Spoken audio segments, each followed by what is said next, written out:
What's happening, everybody? Delshawn here with Sure Shot Photography, Sure Shot Media. You know the drill, man. And here we have a product review. Is the Comica XD2 still good in 2024? Stick around, let's find out.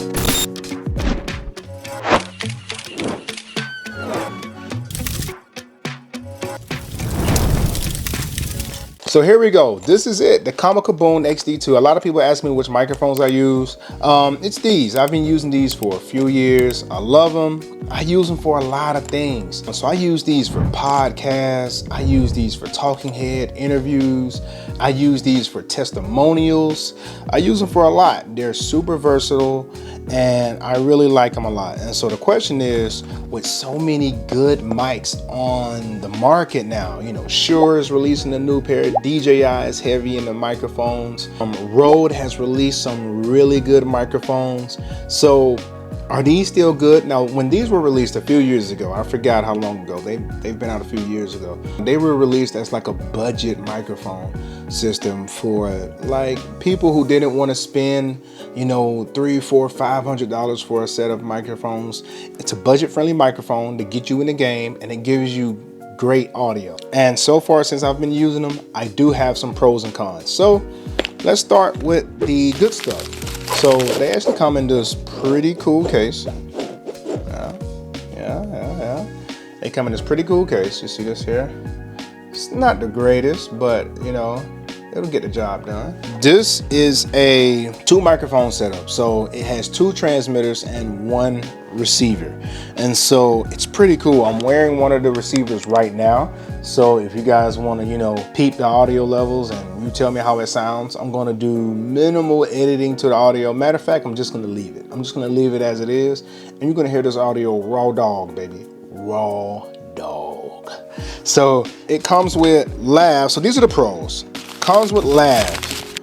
This is pretty cool. A lot of more expensive microphone systems, they don't even come with a lav mic. So I know I was doing the pros first, but there is a con. The only thing I don't like about the lav is that, like, when it clips, it's always in like a weird like position. It's like I can't get it. It's like it should be backwards and flipped upside down or something. If I want it pointed up like this, you see where the clamp is? It's this way, so I have to do weird stuff. I wish I could like spin this, but I know I can't because I tried one time and I almost broke it. So I wish the clamp was pointed down like this, but the microphone was pointed up, if that makes sense. Or just make it so that it's adjustable so that you can, you know what I'm saying? Nevertheless, it does come with a nice lav.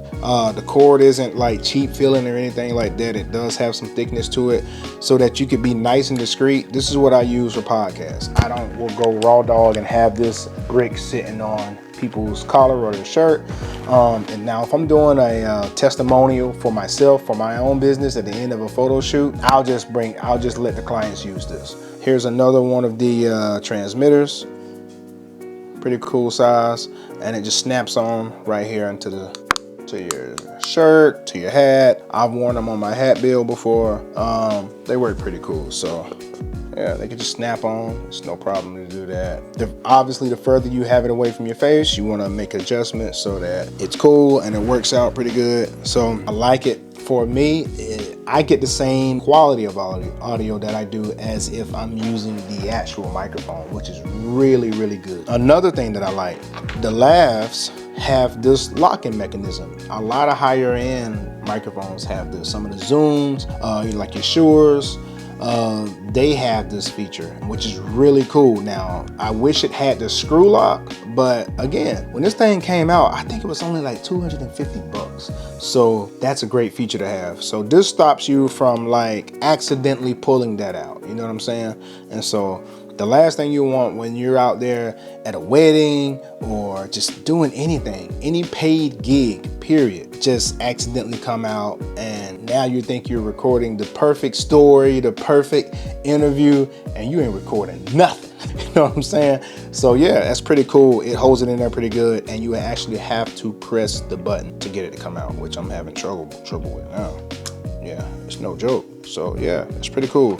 So comes with a lav. Comes with a dead cat. That's what I have on my shirt right now. Let's try to get you guys the other dead cat. Of course it'll be gone now. Yeah, my dead cat is gone. Dang it, on that freaking photo shoot. Hopefully it's in my bag. But we'll look at this one. Here's the dead cat. So yeah, just slides right on the top.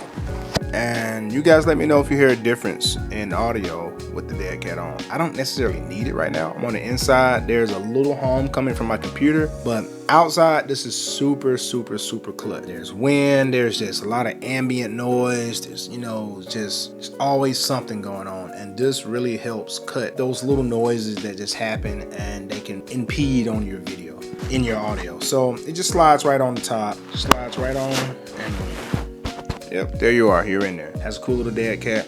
While I'm holding it, it has a nice display. The display is pretty cool. It shows you your audio levels. So they're gonna automatically sync once you take them out of the box. So one is gonna say A, one is gonna say B, the transmitters obviously, and if they ever get mixed up, all you have to do is turn them off and turn them off. That's really the only problem I've had. One time they were both on B, and I was like, yo, what's going on? And I just turned them off, turned them back on, and they just automatically reassign. So yeah, you could see your audio levels on here. You can mute the mics on here as well, and so you can unmute it. Pretty cool, right? So you can mute right here on the transmitter. You don't have to do that on the receiver. You can just, yeah, let's put this back on because I don't know how my audio is sounding right now. Giving y'all that dirty audio.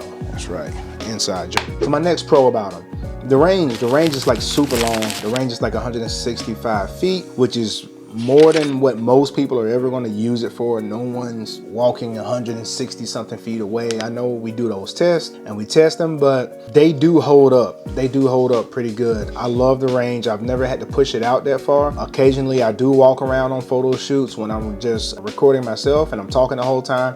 Pose again. There you go. That's good. F8 is jumping. F8 is jumping. Stay right there. Yeah, stay right there. I'm gonna make this thing jump. And it has a, I'll forget a lot of times that I have it on because it's so discreet and it's still recording. And when I go back and I listen to the audio, it sounds pretty good. And so again, you do have to have a pretty clear line of sight, but as long as you do, it works out pretty good. The range is really good. So my next pro, on the receiver, it has a jack, a 3.5 mil jack for you to monitor audio. So that's a feature that a lot of high-end microphones have, for you to be able to monitor your audio right there on the jack. So if the device that you're using, say if you're using it on the phone, which is another thing that it has, you're not able to monitor your audio, or for some reason your camera doesn't have a 3.5 mil jack or any other way to monitor audio, you could do it right on the headset itself. You just plug in your headset into the receiver, and then now you can hear your audio. And so you can make adjustments right there on the fly instead of having to wait until you get back to your computer and listen, and then now you're peaking or something like that. Because a lot of times the levels, they could lie to you. You know, for the most part, they are pretty accurate, but it's always good just to be able to monitor your audio while it's going on, especially if you're doing a podcast or an interview. You want to be able to hear what they truly sound like. And this brings me to my next pro, the price again. Remember when I said when they first came out, it was like 250 bucks. These things aren't even that expensive right now. So we're in 2024, and let's go over to the website here. All right, so here we are. We're on what is this? B&H? On B&H, they're $114, man. That's a steal. That's a steal. On Adorama, I don't know what they got going on. They're still $259, and they're on closeout. So I don't know, that's around the price that I paid for them when they first came out. So, and it was still honestly a deal at that price for what they did. So I would go to B&H because they're $114. And obviously, since they're on closeout on Adorama, that means that they're coming out with another pair. Actually, they have already came out with another pair. And so you need to pick these up while they still have them in stock. So here they are. If you see it, everything that's included, it shows the kit right here. These are some of the things that I didn't show you. So yeah, it actually comes with 2 lavs, a lav for each transmitter, comes with 2 dead cats. It comes with the cable that you could use to hook up to your cell phone. So I know that's popular now. A lot of people are using gimbals with their phones, and a lot of bloggers are using just their phones. and they just want a little better audio. This is perfect for you. So most phones nowadays don't have a 3.5mm jack, which I hate. I hate that they started this Bluetooth only stuff, but it is what it is.